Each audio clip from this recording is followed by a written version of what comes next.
pansit? Nasaan ang pansit? Nasaan ang pansit? Nasaan ang pansit?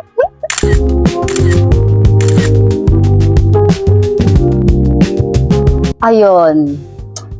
Ginagamitan ko lang siya ng magic. Alam mo kung ano yung magic? Time management. Halimbawa, nasa bahay ka, tapusin mo muna lahat ng gawaing bahay. Kasi yun naman talaga importante. Family first. Bago yung pag-acting ko, una talaga lagi ang pamilya.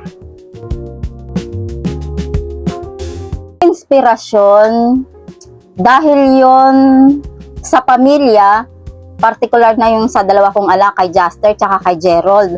Una, sila lang yung yung dinadala ko sa workshop hanggang sa nung tumagal, sabi ko, ganun lang pala yun. Parang kaya ko din. Acting na rin ako, pero wala akong pinagdaanan workshop. Kasi yung workshop na yan, nakikita ko na sa kanila kung paano umacting. Ngayon, ang gusto ko lang i-master, kagaya nung paano umacting sa mata lang nakikita, tapos yung characterization. Pero ang pinaka alam ko nang gawin yung on the spot na umiyak. Kumbaga sisiw na lang yun sa akin.